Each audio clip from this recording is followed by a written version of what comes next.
All right, so the topic at hand is the role of transforming growth factor beta, or TGF beta, signaling in the pathogenesis of Alzheimer's disease. So before we get going with that, I just want to go over real quick what TGF beta is in the first place and what Alzheimer disease is in the first place. So let's start with Alzheimer.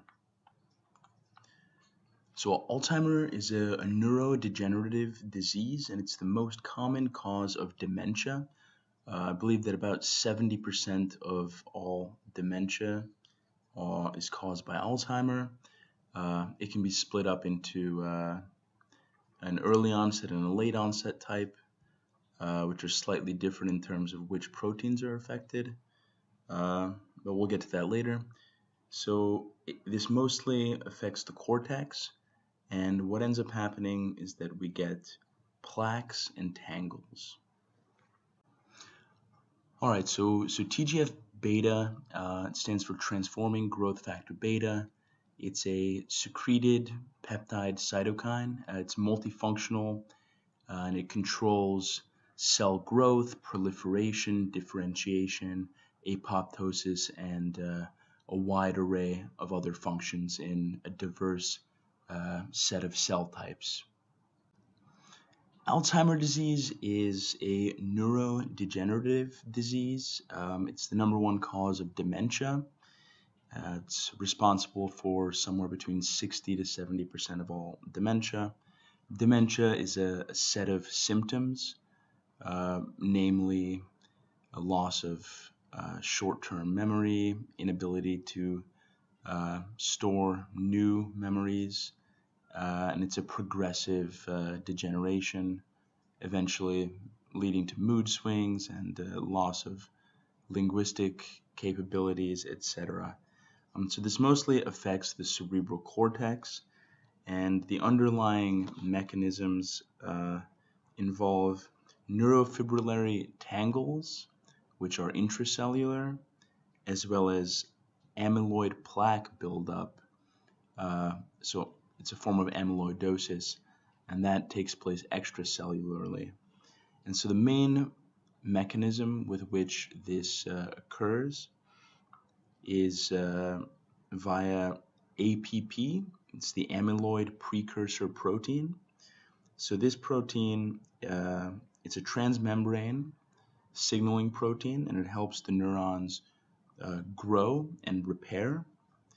And so what normally ends up happening is as with any organic molecules in the body, proteins have a normal turnover. They deteriorate, and so our body has to take them apart piece by piece. We recycle the amino acids that we can recycle and reuse, and we dispose of those which are no longer useful. And so we have a variety of enzymes which takes care of this.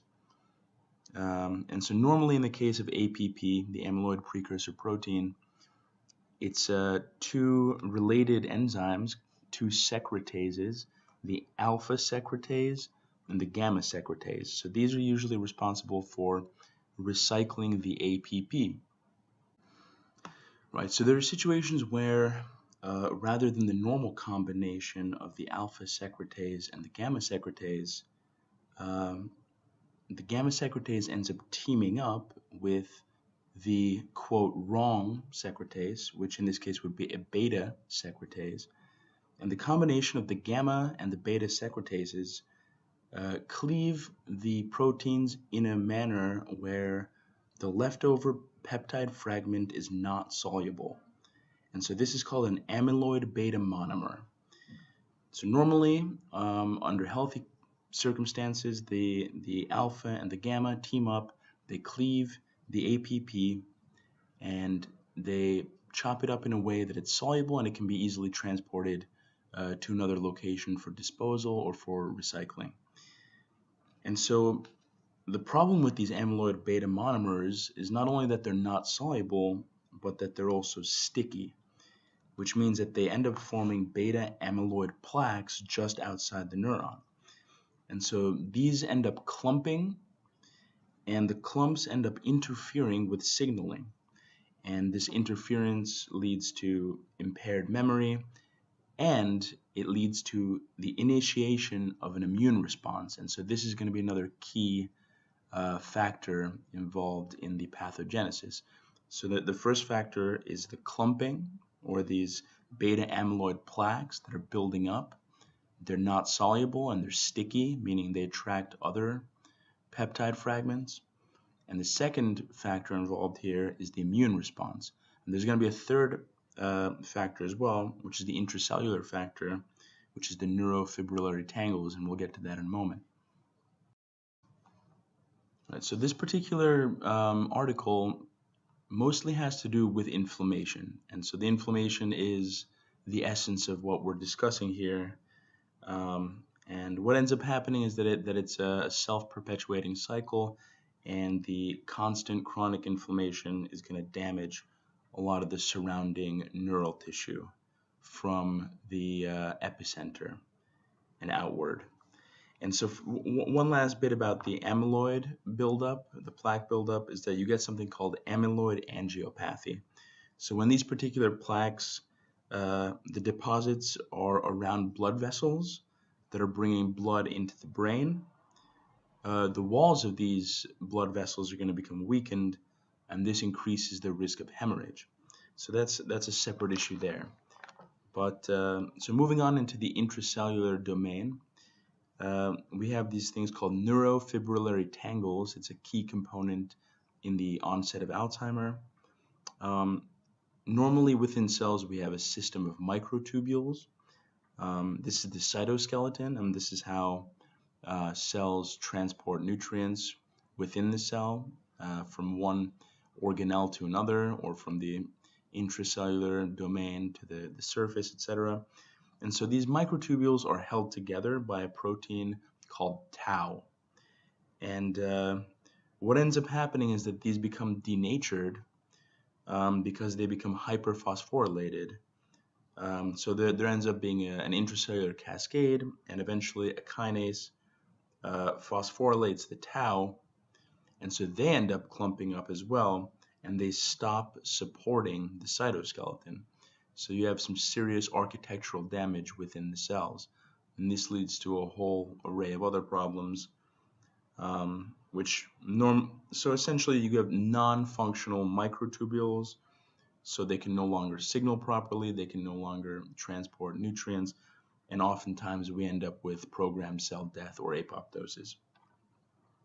And as far as broader symptoms or broader view, the brain atrophies, the sulci widen, the gyri narrow, the ventricles become enlarged. Okay, so let's move on to the hypothesis of this particular article. So this article is mainly about microglia. So essentially the theory here is that the nervous system becomes dysregulated, right? So there's a homeostatic dysregulation that occurs in the central nervous system, and this is what leads to the aforementioned situation with the beta amyloid plaques. And so what ends up happening is that as we get older, a variety of changes occur, and we have microglia-mediated neurodegeneration. What we've noticed is that as humans get older, microglia, who normally have three different functions, end up tilting more toward one of those functions in particular, which is the cytotoxic function, and they do less phagocytosis. And a third function of theirs is regulatory. But what ends up happening is that it's called dysregulation because it's neither, it's not overactive or hyperactive, and it's not underactive. It's just that certain functions become exacerbated and other ones become inhibited. So they become more reactive, they secrete more inflammatory cytokines, they produce more reactive oxygen species, Uh, and this in turn leads to even more inflammation, and so this ends up being a vicious cycle.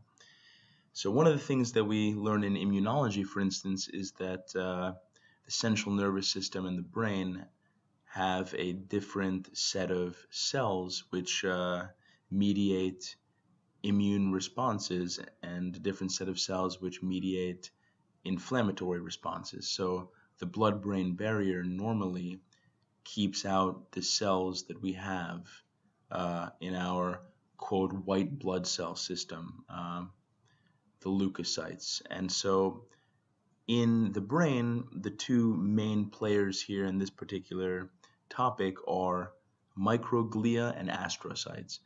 And the interesting thing about microglia is that they perform several tasks. So they perform phagocytosis, they perform cytotoxic tasks, and they perform regulatory tasks. Outside of the brain, you have a wider set of cells which are more specified for some of these functions. And so microglia are entrusted with performing quite a variety of functions based on the type of signaling they receive, the type of communications they receive. And so eventually, as we get older, the microglia lean more toward their cytotoxic tasks.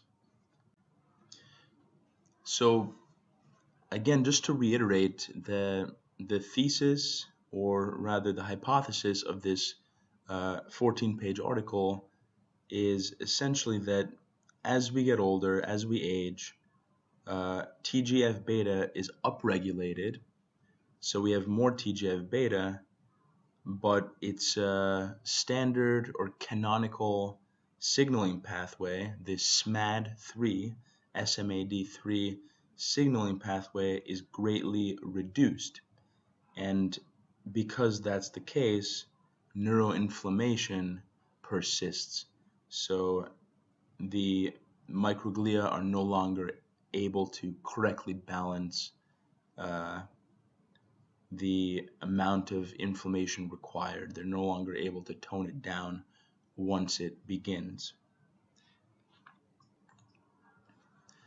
There are some interesting observations also regarding the expression of the scavenger receptor.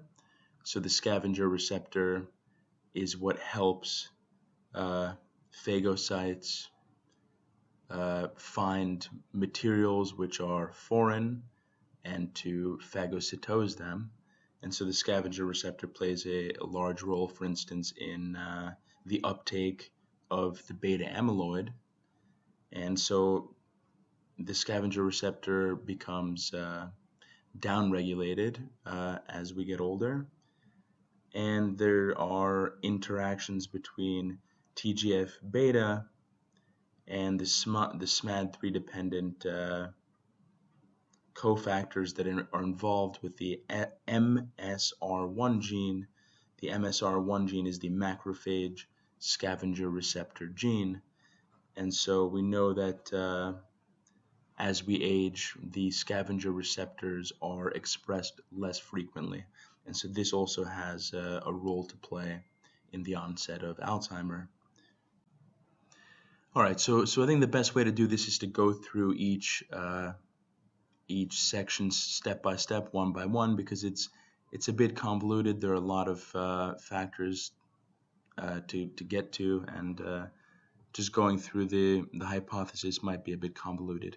But a last bit here, as far as the hypothesis is concerned, is that basically when there's a persistent stimulus or there's a chronic inflammation, researchers have noticed that the microglia become less responsive to TGF beta. So normally they have a certain response to the TGF beta, but once they've been, quote, primed, or they've encountered inflammation, they've been in the presence of a persistent stimulus, then they are no longer as reactive to certain regulatory stimulation. And so they will continue behaving in the way that they are behaving, an object in motion will stay in motion because they're less receptive after that point to being downregulated by TGF-beta. Right, so the neuroinflammatory process becomes dysregulated when the activating stimulus cannot be removed. All right, so in this particular context, when there's a maintained inflammatory environment, the inflammatory process becomes dysregulated, and this happens during aging. And so basically, because these innate immune cells, these microglia, stop being responsive to their inhibitors, what ends up happening is that you have this harmful, injurious, self-perpetuating response, which ends up being sustained. And so you get even more inflammatory mediators, even more oxidative and nitrosative stress. And so you end up with chronic neuroinflammation. It just keeps going and going and going, and nothing is going to stop it. Right, so aging is a pretty terrible thing. It's something that we all dread. And so one of the things that happens as we get older is sort of jokingly called inflammaging. So there's this mild chronic inflammation which haunts us continually. And so we have a reduced capability of dealing with a stressing stimuli. And so one of the things that ends up happening, one of the things that we've noticed in aged animals and aged humans, is that protein homeostasis is impaired. And so some of the things that happen here are that the chaperone-mediated protein folding, which is involved in the stability of a protein, that becomes impaired. Protein trafficking becomes impaired, degradation, and autophagy. So these were some of the things I mentioned earlier with regard to how proteins aggregate in the extracellular space. So these things become impaired. The proteins sort of stay in one place, and they become sticky and clump up. And so this is the underlying mechanism by which Alzheimer develops. And so you end up getting these aggregations of abnormal proteins. And not only that, but then you also have a decline of lysosomal and mitochondrial functions, which results in an exacerbated generation of reactive oxygen species and other inflammatory mediators. And so, interestingly, what we've noticed is that in microglia that are derived from adult rodents, they secrete very high amounts of reactive oxygen species, whereas those same microglia from younger animals, they mostly produce reactive nitrogen species, mainly nitric oxide. So there is an interesting paradox here as well, because what we've observed is that the basal phagocytosis in older microglia, okay, so aged microglia, the basal phagocytosis rate in older microglia is actually slightly increased. However, the phagocytosis fails to be induced by TGF-beta or by lipopolysaccharide. And so therein lies the difference. And basically, as I mentioned before, the scavenger receptors, okay, the SRA, class A scavenger receptors, appear to play a very crucial role in the beta amyloid internalization by the microglia, and then furthermore the degradation that goes on after that by the cathepsins, cathepsin B to be specific.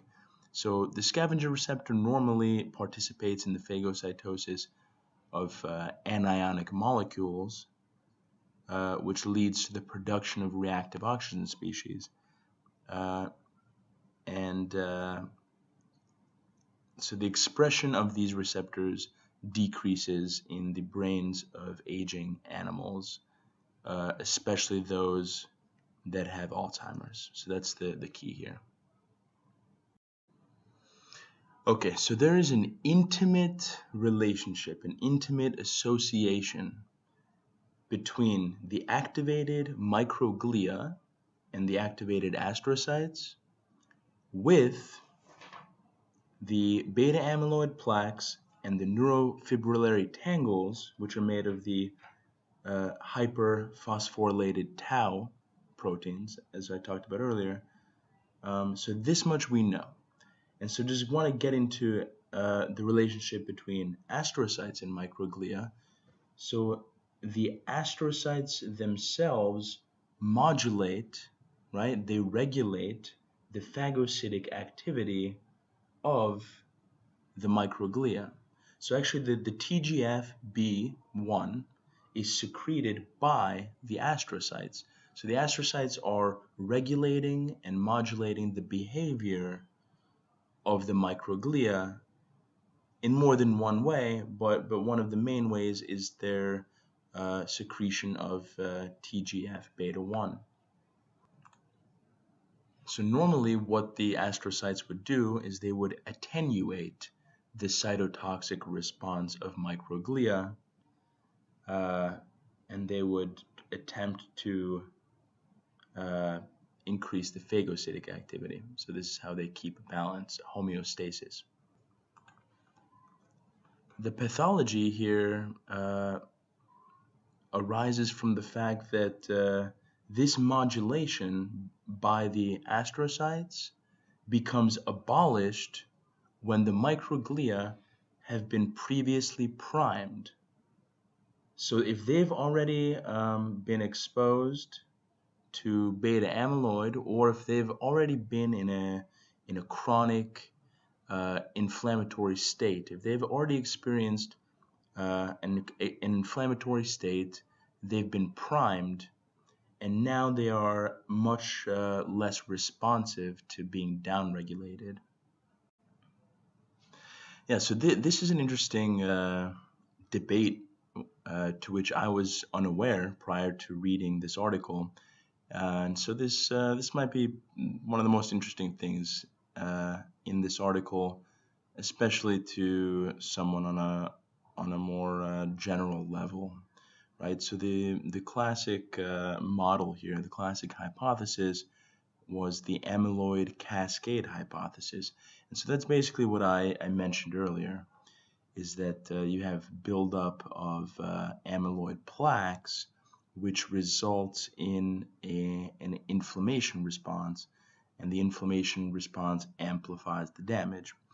However, the alternative theory here is the glial dysfunction hypothesis, which actually believes that the innate immune response might itself be involved in the genesis of neurodegenerative diseases. And so perhaps the glia themselves are the leading factor causing Alzheimer's, and not necessarily the beta amyloid. So again, it's a chicken or the egg type thing. What do I know? But maybe it's both. Maybe both things can happen, and both things lead to the same results. But I have no idea because I'm a medical student. But I can imagine that either one could be true. But so in this case, basically the idea is that the microglia become dysregulated, so they become less responsive to regulation from astrocytes, namely the TGF-beta 1 that is secreted by the astrocytes. And so normally the TGF-beta 1, what it does is it reduces the release of inflammatory cytokines and reactive oxygen species, okay? And it also promotes phagocytosis, which is the better function as opposed to the cytotoxicity, which causes damage if it is activated for too long. And so the TGF beta 1 prefers, or it switches the microglia into the role of macrophage rather than cytotoxic. And furthermore, so what ends up happening in this case is that you get increased cytotoxicity and you get impaired uptake of beta amyloid, right? So not only do you have more cytotoxicity, but you have sort of an impaired ability to uptake the beta amyloid, right? So that's what happens when you have a dysregulation here. And so that's the theory, that this creates an environment where these types of things can happen in the first place, rather than the other way around. And as we mentioned earlier, that the TGF beta 1 uses the SMAD3 pathway, the internal cascade, and we know that as we age, there's an inhibition on the activation of SMAD, and so despite there being more TGF beta 1, the SMAD pathway decreases in its effectiveness, and what that ends up doing is that means that less scavenger receptors are built and shipped to the membrane surface. So to reiterate, one of the reasons that the microglia become less reactive is because they have been primed, and what that means is they've been exposed to inflammatory conditions. And so once they've been exposed to inflammatory conditions, you have something called enhanced activation, which means that they are increasingly cytotoxic. And obviously, the older we are, the more time goes by and the more likely it is that we've had inflammation. And so the more inflammation we have, the more times we've had an inflammatory environment, the more likely it is that the microglia will have been primed, and the more likely it is that they will lose their responsiveness to their regulators and they will become dysregulated. So unfortunately, time increases the chance that we've had inflammation, and this will affect these cells. Yeah, so the TGF beta is what's called pleiotropic, and it's very pleiotropic, meaning that it's responsible for affecting several characteristics, several phenotypic characteristics. And just to name a few, it's involved in the regulation of genes that are associated with the cell cycle, with cell proliferation, with subunits for voltage-dependent channels, for migration, as well as the MHC class II in the astrocytes, and many receptor constituents as well, such as its own receptor and the SMAD7 receptor, which is inhibitory, and SMAD3, which is what the TGF beta stimulates. So normally the SMAD3 is what would inhibit the induced activation, right? So let's say lipopolysaccharide induced activation would be inhibited by the TGF beta 1. Alright, so this video is getting a little bit too long now, and I'm going to try to wrap it up. Could talk about this for a very long time. So one of the observations that have been made with the role of TGF beta signaling in Alzheimer is that the brains of patients with Alzheimer have reduced levels of the component protein, or rather the receptor TGF beta receptor 2.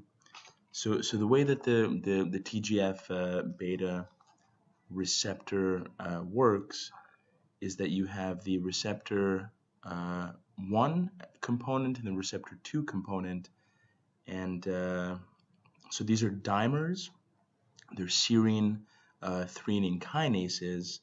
The type 2 receptor phosphorylates the type 1 receptor, which activates it, and that recruits something called the R SMAD, or the receptor SMAD, and that can be, let's say, SMAD3. That's the famous one.